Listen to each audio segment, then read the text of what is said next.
Hi guys, my name is Trinity, and if you are here, you must be here to talk about books because that's why I'm here, to talk about some books. And in today's video, I am going to be talking about the 10 books I am most excited for on my current TBR.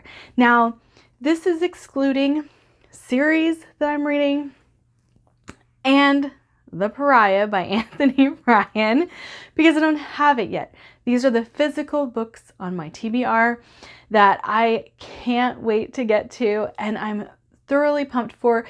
Am I thinking that these might be 5-star reads?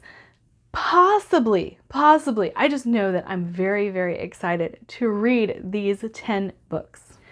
So the first would be Lancelot by Giles Christian. If you guys have been following my reviews or have seen my booktube in the past, you will know I really like Giles Christian's writing. This is one of the only authors I can compare to Anthony Ryan as far as writing style goes.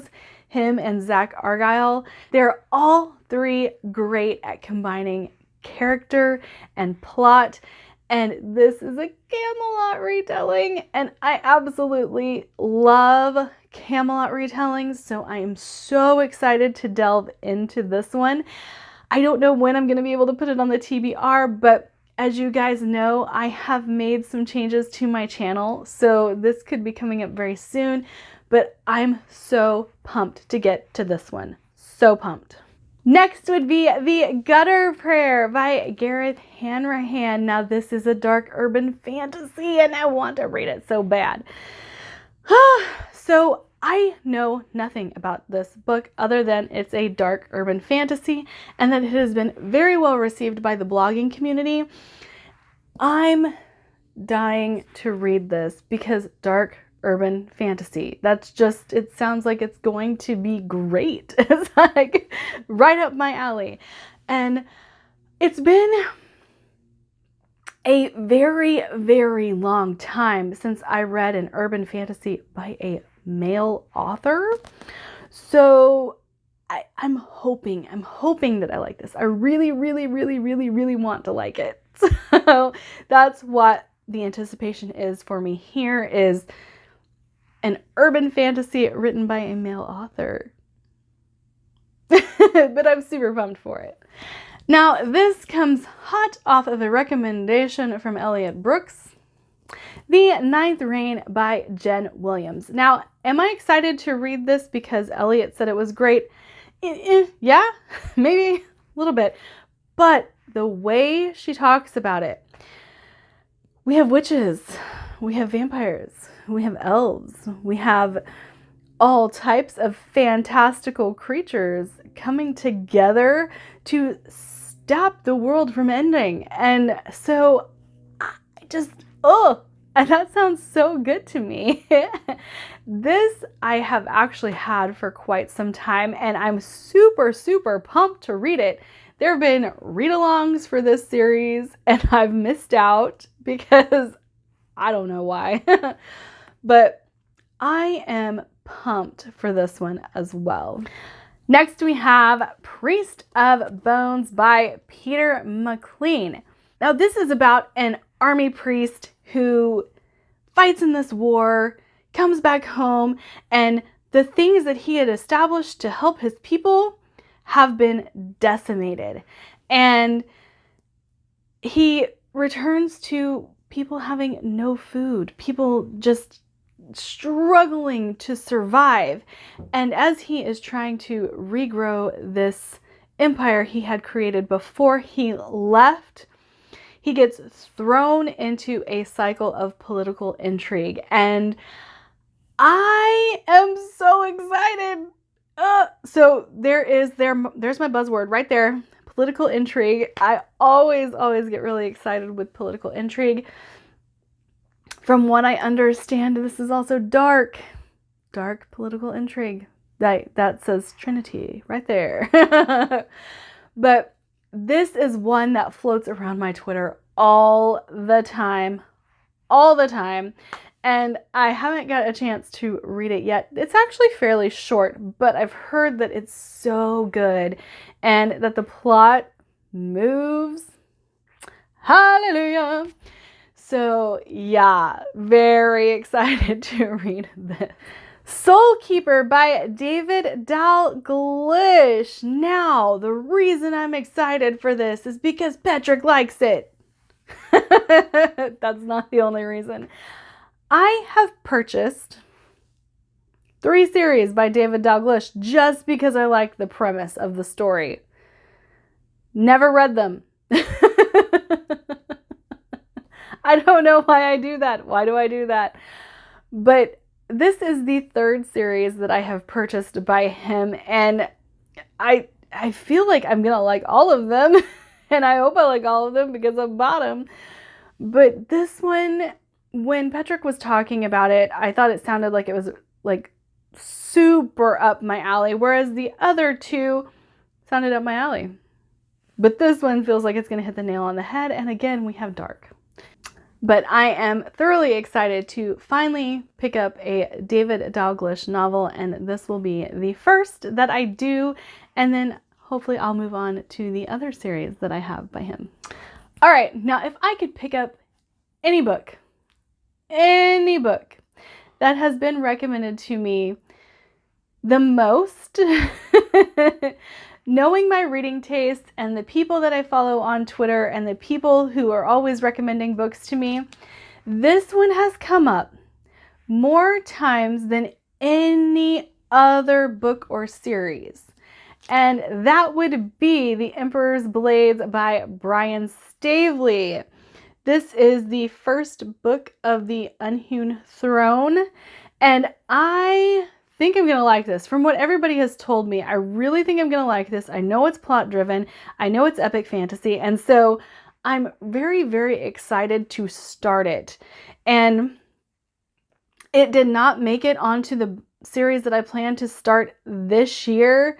However, I do think that I might take off one of the series that I know is character driven that I wanted to read this year and throw this in there. That might mean that Hobb comes off the list. That might mean that Abercrombie comes off the list. But since this is a series that I have been told over and over and over again that I'm gonna like, I really want to give it priority.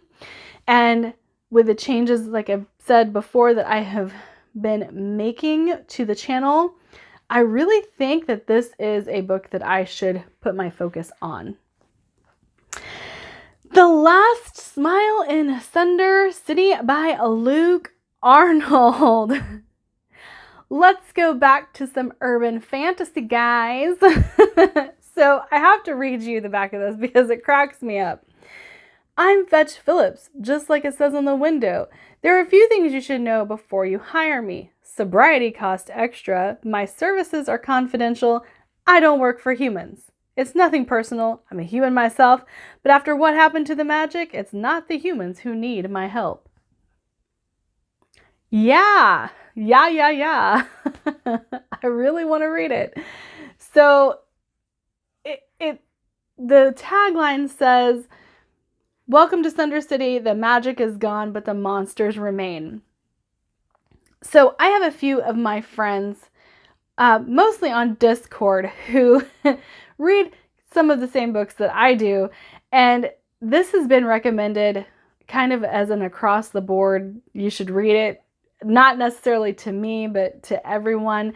And so I picked these up knowing that this was going to be a cheeky, fun ride. And I'm really, really excited to get into this series. So it might come up soon. I'm just saying, this is up my alley in the way that Ink and Sigil is up my alley. Just One Damn Thing After Another is up my alley. So I'm very excited to get into this and read it and just have a fun time.